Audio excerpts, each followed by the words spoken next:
Import পলিসির কথা বলা হয়েছে। ইম্পোর্ট পলিসির ক্ষেত্রে জানানো হয় যে খুব শীঘ্রই ইম্পোর্ট পলিসি 2026 থেকে 2028 এটা ইম্পোর্ট পলিসি এটা ডিক্লেয়ার করা হবে, এটা ড্রাফট করা হবে।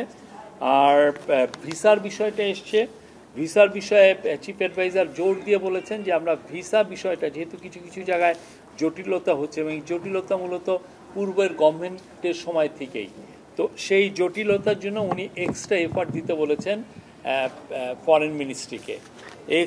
এক্সপার্টের আলোকে যাতে আপনারা জানেন ইস্ট ইউরোপিয়ান কান্ট্রি মানে পূর্ব ইউরোপীয় দেশগুলোতে আমাদের নতুন নতুন শ্রম বাজার তৈরি হচ্ছে। ওইখানে এই নিউ ইয়র্ক সফরে চিফ অ্যাডভাইজার কসোভোর প্রেসিডেন্ট, আলবেনিয়ার প্রেসিডেন্ট এবং কসোভোর প্রাইম মিনিস্টারের সাথে কথা বলেছেন এবং তারা দুইটা কান্ট্রি বাংলাদেশ থেকে তারা শ্রমশক্তি নিতে চাচ্ছেন। তো তাদের ওইখানে যাতে ভিসার যে জটিলতা সেটা যেন না থাকে, কেননা ইস্ট ইউরোপিয়ান যেগুলো ন্যাশন আছে তাদের কারোরই আসলে বাংলাদেশে কোনো এম্বাসি নাই।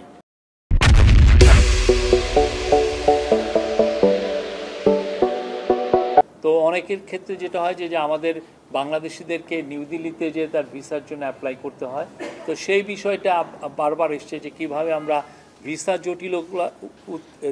জটিলতা থেকে উত্তরণ করতে পারি।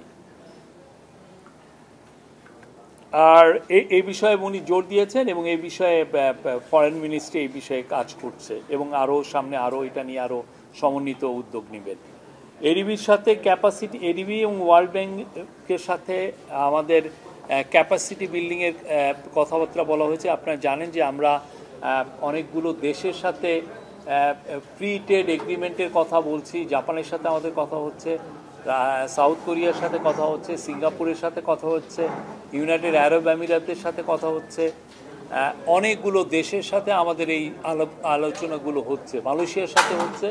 তো সেই আলোচনার আলোকে আমাদের এই যে ট্রেড নেগোসিয়েশনের জন্য আমাদের একটা নেগোসিয়েশনের জন্য একটা টিম করা হয়েছে, কিন্তু এইটার জন্য যেটা দরকার যে আরও মানে আমাদের এই ক্যাপাসিটি দরকার। এই ক্যাপাসিটির জন্য আমরা ওয়ার্ল্ড ব্যাংক এবং এডিবির সাথে আমরা কথা বলছি এবং তারা আমাদেরকে, আমরা আশা করছি যে তারা এই বিষয়ে আমাদেরকে হেল্প করবে।